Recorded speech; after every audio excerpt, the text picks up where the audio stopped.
A blessed morning. My team and I would like to present our thesis proposal entitled Knowledge and Attitude of Midwives and Essential Antepartum Newborn Care, or EINC. We are from the province of Cavite. We are BSM 4B Group 5. My group mates are Agnes Marichen Lisa, Francisco Charlotte, Briones Rachel Jane, Ibaos Geraldine, Loisaga Mary Grace, and yours truly, Deliardi Feli. For the research background, the survival of the baby depends on health professionals' knowledge and attitude of essential antepartum newborn care to render appropriate newborn activities.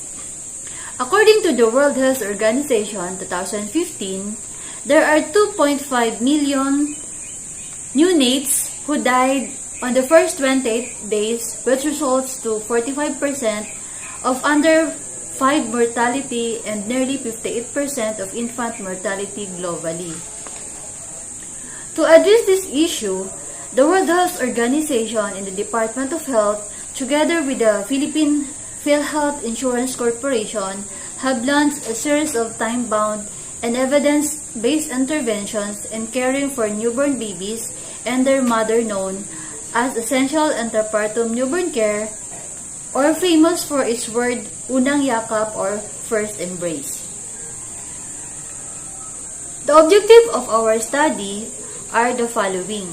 First, determine the profile of the respondents in terms of age, gender, marital status, profession, years of practice, and types of facility. Second, to determine the level of knowledge of midwives and essential antepartum in newborn care in terms of drying, skin-to-skin contact, cord clamping, and breastfeeding initiation. Third, determine the level of knowledge of midwives and essential antepartum in newborn care. Lastly, to correlate the significant relationship between profiles and level of knowledge and attitude of midwives and essential antepartum and newborn care. For the null hypothesis of our study, there is no significant relationship when the profiles are grouped between level of knowledge and level of attitude and essential antepartum newborn care. Our study believes that there is a significant to the following. For the healthcare providers, the result of this study can be a baseline result among midwives and other healthcare professionals to determine knowledge and attitude about EINC. It can help them to strengthen the implementation of EINC for all low-risk and high-risk pregnancies in the country. For infants, the result of this study will help many babies out there to receive the quality care and deserve to facilitate their essential growth and development. For mothers, the result of this study will help mothers to better understand the importance of essential antepartum newborn care program of the Department of Health. For the baby, to reduce the burden of infectious disease-related mortality.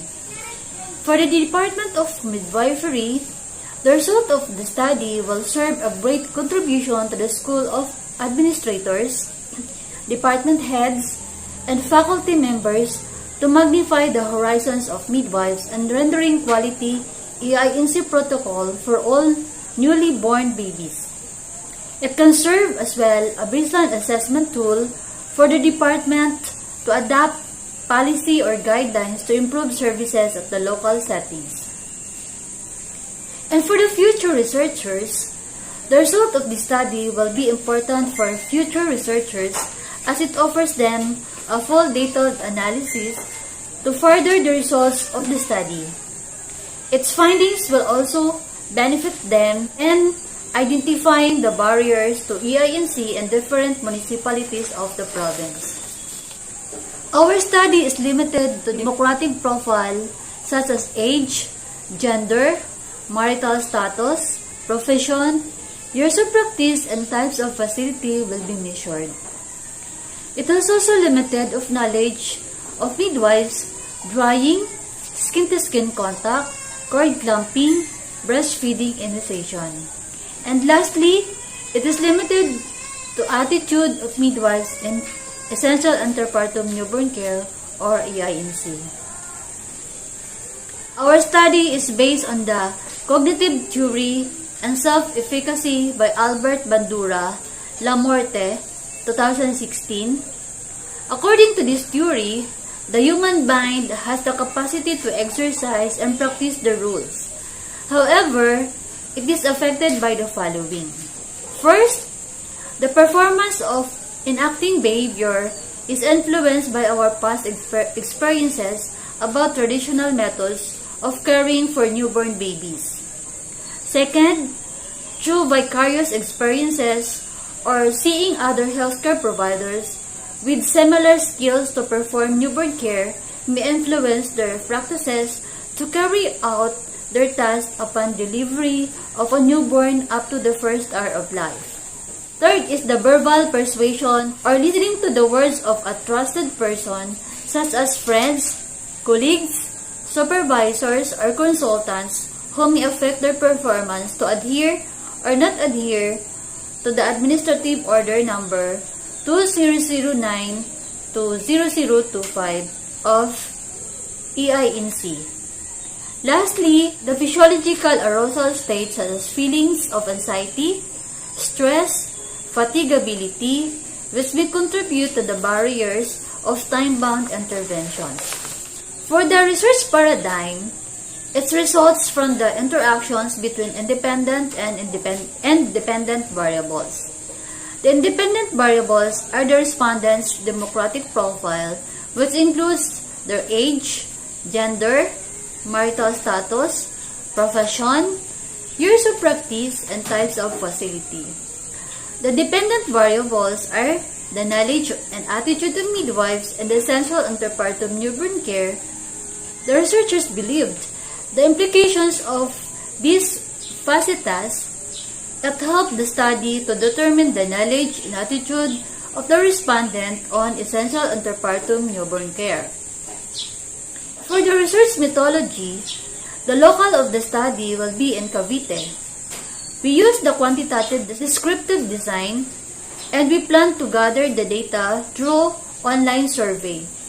The target respondents are the midwives assigned in both private and public lie-in facilities in Cavite. Our study will utilize a web-based survey questionnaires consisted of 3 parts: demographic profile, level of knowledge, and attitude of midwives towards EINC. The questionnaire is adapted from Kuntapay, Lim, and Oy, 2016. Knowledge and attitude of midwives and essential antepartum maternal care in Las Piñas Lie-in Center. The frequency and percentage distribution is applied to determine the profile, while weight meant for the responses and level of knowledge and attitude of midwives. A Spearman correlation coefficient will be used to measure the correlation between profile, level of knowledge, and attitude. An informant consent will be secured before the actual distribution of questionnaire. This is a sample questionnaire for demographic profile. This slide is the sample questionnaires for the knowledge of midwives, which is composed of 6 items. This slide refers to the attitude of midwives and essential antepartum newborn care with Tagalog translations written below. It composed of 15 items. That's the end of our presentations. Thank you and God bless.